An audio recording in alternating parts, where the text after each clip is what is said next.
Good morning, my dear students. Today we are going to learn three topics. They are phrase and class, connectors, determiners. So we are going to see these three topics in this session.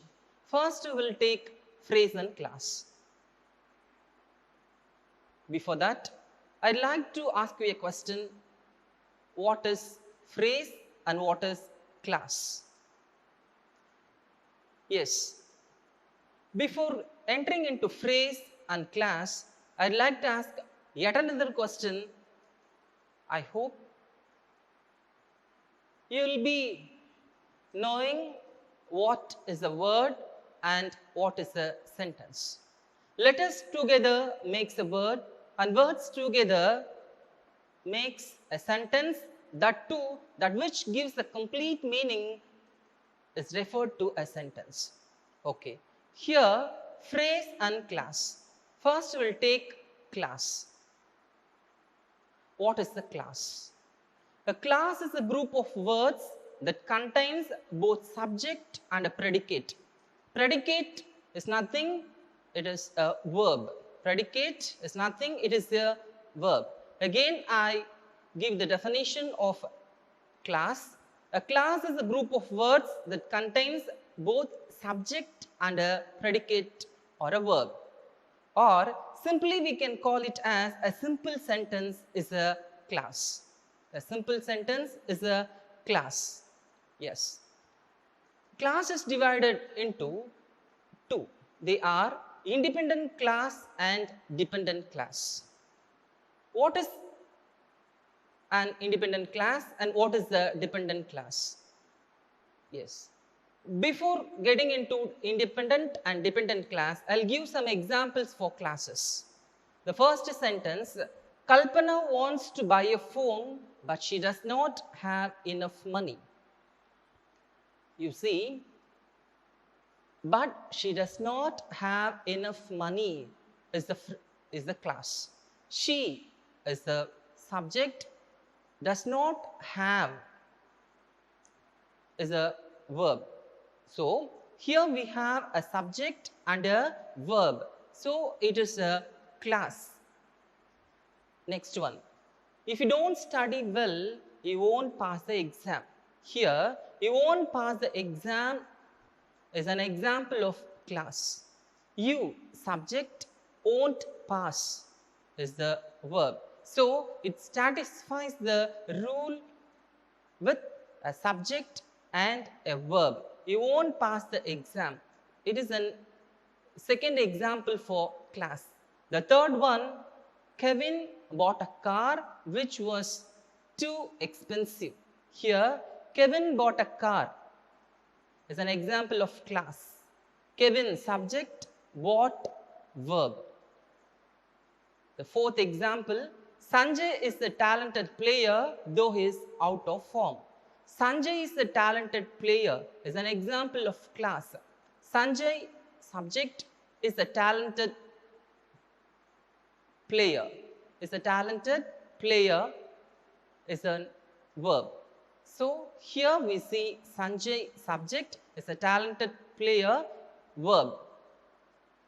Altogether, it is an example of classes. So, we are very clear that class contains a subject and a verb, and it can stand alone,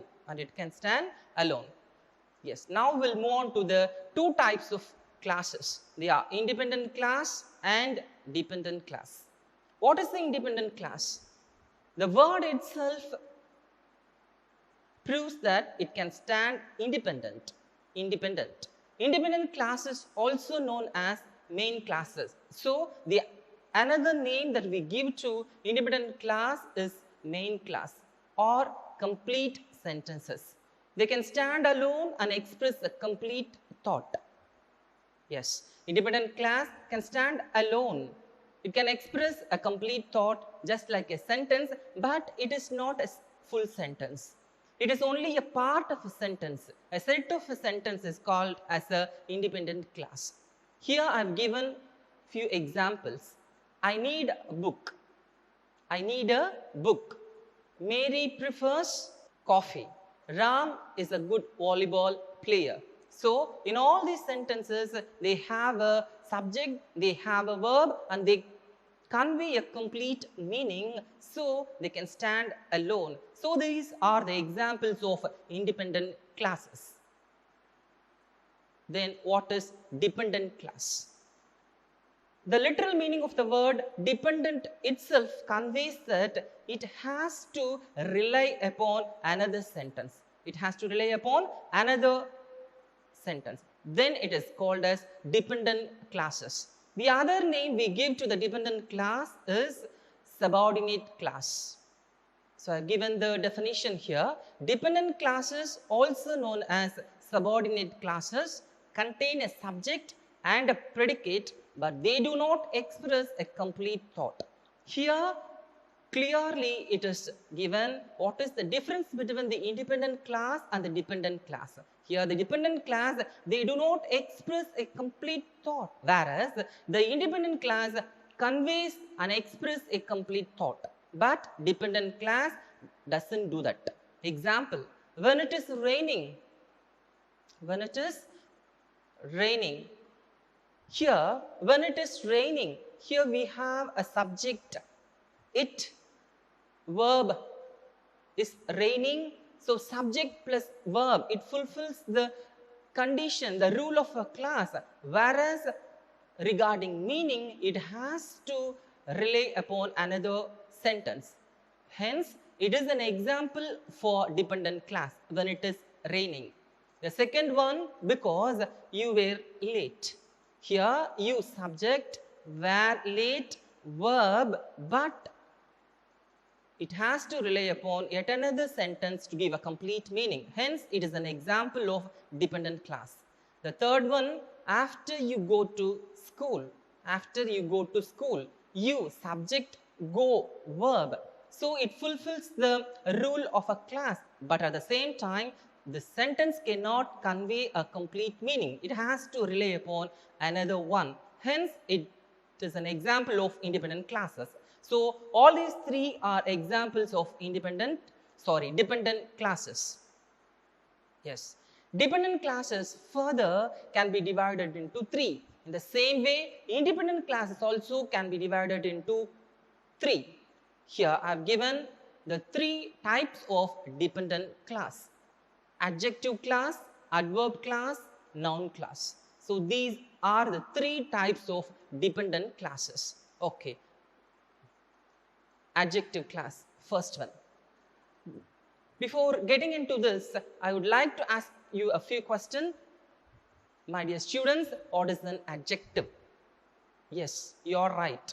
It is one among the parts of speech. It gives the more information about a noun. Yes. So, definition of adjective class. An adjective class describes or gives more information about a noun. So, this is the definition of an adjective class.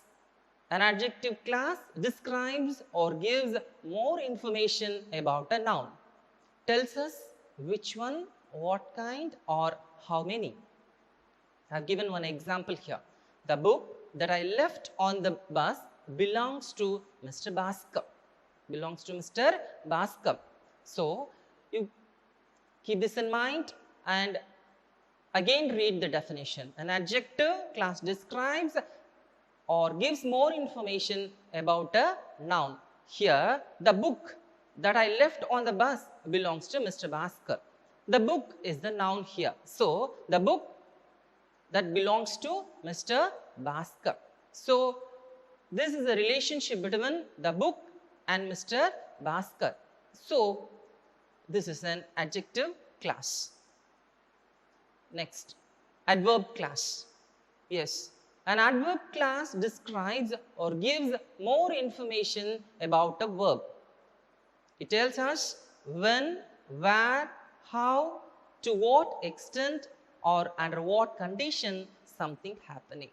So, adverb, it gives information about the verb. Yes, the adverb class describes or gives more information about a verb. Example, she was happy because her father gave her a watch. Here, she was happy, was happy. Was, be form of verb. Happy, main verb. Yes, here, happy is the verb. Okay, happy. Then, her father gave her a watch. Why she is happy? Because her father gave her a watch. So, the happy, the verb, the adverb class describes more information about a verb. Yes, happy is described here as her father gave her a watch. Her father gave her a watch. So she was very happy. In such a way, adverb describes or give more information about a verb. So happy related to her father gave her a watch. The third one, noun class. A noun class takes the place of the noun in the sentence. Example, this is the best route that I know. This is the best route that I know. Here, noun. This is the best route. This is the best route that I know. So, again, we keep this in mind. A noun class takes the place of the noun in the sentence. So, this is the best route is the noun class and it takes the place of a noun. So, this is an example of noun class. This is the best route that I know. Likewise, the class is divided into two, independent and dependent class. We have gone through independent class and then dependent class, and the dependent class further divided into three, adjective class, adverb class and the noun class. Yes, I hope, my dear students, you would have understood the distinction between the independent class and the main class. Yes, and now we'll move on to the next topic, phrases. Okay.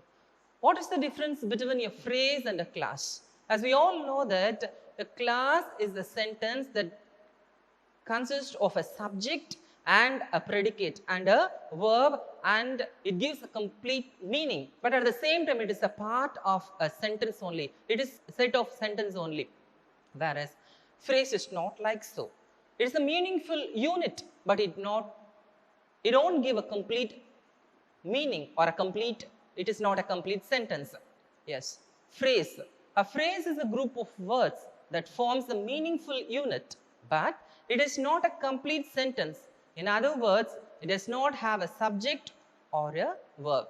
Here we understand very clearly that just like class, phrase does not have a subject or a verb. It is only a meaningful unit. It is not a complete sentence. Example, the red umbrella was blown away in the wind.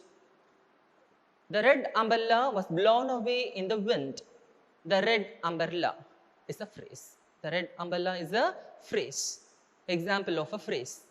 Further, the phrase can be divided into noun phrase, verb phrase, prepositional phrase. Yes, now we see what is a noun phrase. A noun phrase is a group of words made up of a noun and its modifiers. Example, the pink house is for sale. The house is the noun, whereas the word pink, the modifier, expresses something more. The house is in pink color. The pink house. The pink house. It is an example of noun phrase. Next, verb phrase. A verb phrase is a group of words made up of a verb, helping verbs and modifiers. Yes, of course. Example, you have woken up everyone in the house. Here, have woken up. Woken up. Have woken up is a phrase, is a verb phrase, because here we have three verbs, have, woken, two verbs, have, woken, up with a preposition. So all these three words comes together as a verb phrase. So you have woken up everyone in the house. Have woken up is an example of verb phrase. Then prepositional phrases. A prepositional phrase is a group of words that begin with a preposition and help to explain the relationship between two things. As we all know that preposition that conveys the relationship between the subject and the object. More than one or two preposition is called as prepositional phrase. And the definition, a prepositional phrase is a group of words that begin with a preposition and help to explain the relationship between two things.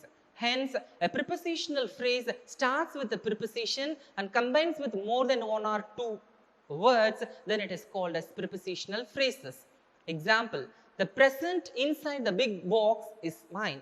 Inside is the preposition, and next to that, again I repeat the definition of prepositional phrase.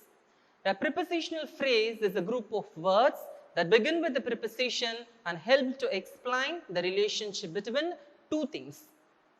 Example, the present inside the big box is mine. Here, inside is the preposition and it's followed by the big box. Hence, it is a prepositional phrase. Then, how does it work? It conveys the relationship between the present and mine. That is, the gift inside the box is mine. Till now, we have seen what is the phrase and what is the class. Now, to differentiate what is a phrase and what is a class. There are so many exercises given in the textbook. Go through it and try to answer it correctly. Then we'll move on to the next topic, connectors. Yes, connectors. The word itself explains something is connected. Connection. Connectors. A connector may be used to indicate the relationship between the ideas expressed in a class or a sentence. So, in a sentence, there will be more than one idea. So, the ideas are connected by some words that have a specific work, and those words are called as connectors. So, the ideas that are expressed in the class or in a sentence are connected together by using a special word, and that word is called as connectors. There are few examples: adding, sequencing, illustrating, cause and effect. So these are some of the examples of connectors: adding connectors, sequencing connectors, cause and effect connectors. Then comparing connectors, qualifying connectors, contrasting connectors, emphasizing connectors. Yes, first we'll take adding. Adding, as we all know that 1 plus 1, one idea with another idea. We can use and, also, as well as, moreover, to, furthermore, additionally. These words are used to add two ideas, and also, as well as, moreover, to, further, additionally. Whereas sequencing is in order: first one, second one, third one. So sequencing: first, second, third, finally, next, meanwhile, after, then, subsequently. These are the sequencing words which helps to connect the ideas that relates sequencing. Third one, illustrating. Illustrating, giving example. For example, such as, for instance, in the case of, as revealed by, illustrated by. These are the words that connects the ideas relating, illustrating. Then cause and effect: because, so, therefore, thus, consequently, hence. The sentence, those have the idea of cause and effect are combined together or connected together using the connectors because, so, therefore, thus, subsequently, hence. It is followed by comparing, qualifying, contrasting, emphasizing. These are also the connectors. Comparing one to one, or comparing one with more ideas. When it is used for comparing, the connectors similarly, likewise, as with, like, equally, in the same way. These are the comparing connectors used in a sentence to compare. Qualifying, but, however, although, unless, except, apart from, as, long, as if. These are the qualifying words. These are the qualifying connectors we use in the class or the sentence to combine the ideas. Contrasting. What is contrast? Two different things are contrasted. They are whereas, instead of, alternatively, otherwise, unlike, on the other hand, conversely. So, these are the example of contrasting connectors. We make use of it in the class and sentences when we want to contrast few things. The last one is emphasizing. We give more importance to all, above all, in particular, especially, significantly, indeed, notably. These are the emphasizing connectors. When we want to emphasize an idea, when we want to emphasize a particular thing, we make use of all these emphasizing connectors. Above all, in particular, especially, significantly, indeed, notably. So, we have to keep all these connectors in mind to combine or connect the ideas in a class or a sentence. We have to keep the head topic, adding, sequencing, illustrating, cause and effect, comparing, qualifying, contrasting, emphasizing. Here I have given some examples. We could go to the library or the park. We could go to the library or the park. Here, or is the connector. So, whether we have to go to library or to park, we have to come to one conclusion. For that, we make use of the particular connector or. Next one. He neither finished his homework nor studied for the test. Neither nor. Conjunctions. Neither nor. He neither finished his homework nor studied for the test. He hasn't done the work, homework and the test. He hasn't done the two things, homework, test. So, in that case, we make use of the connectors neither nor. The third example, I did not go to dash, the weather was hot. Hence, the weather is hot, he is not going out. So, in that case, I have to combine the two ideas. So, I make use of the connector because. I did not go out because the weather was hot, and that is the reason why he is not going out. The fourth one, the man has much money. He is not happy at all. The man has much money. He has enough amount of money, but at the same time, he is not happy. So, I have to combine the two ideas in this sentence. So, I make use of a particular connector, however. The man has much money, however, he is not happy at all. The fifth one, I like playing football. On the other hand, my brother likes playing basketball. I make use of a particular connector. On the other hand,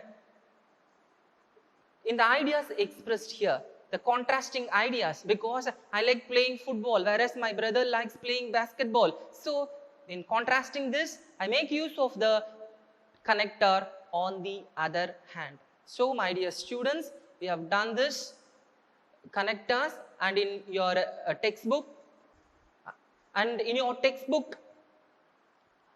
a detailed version is given there with lump sum amount of examples. Go through that. And now we'll move on to the next topic, determiners. What is the determiner? Determiners are the words that introduce a noun and provide some information about it, but do not describe it. Determiners are the words that introduce a noun. It introduces noun, but it not describes the noun. Determiners are followed by a noun.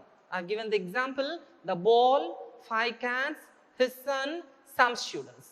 In all this, the, 5, his, some, they are the examples of determiners. They introduce the noun, the ball, 5 cats, his son, some students. So, the work of a determiner is to introduce the noun and it does not describes the noun. There are few examples for the determiners. And what are all the things that comes as the determiners? Articles, demonstratives, possessive adjectives, quantifiers, cardinal numbers, ordinal numbers. All these work as determiners. Articles, we all know that we have 3 articles, a, and, the. Demonstratives, this, that, these, those.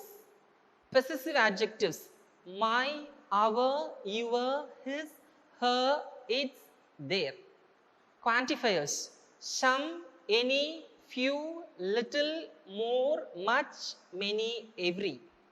Cardinal numbers, 1, 2, 3, 20, 40, 100, etc. Ordinal numbers, first, second, third, 20th, etc. All these are examples of determiners: articles, demonstrators, possessive adjectives, quantifiers, ordinal numbers. And I have given few examples here. An apple is a healthy fruit. So, an apple, a determiner that introduces the noun apple. The second one, 2 cats have drunken a bowl of milk. How? 2 cats. Cats, noun, is introduced by the determiner, 2 cats. My father has many cars. My, possessive, many, number. My father has many cars. Here, my and many are determiners. They introduce the noun, father, cars. Likewise, determiners plays a vital role in a sentence. So, my dear students, today we have learnt phrase and class and connectors and determiners, which are minor areas in the grammar, but at the same time it has its own. Okay, my dear students, again we'll go through the thing that we have taken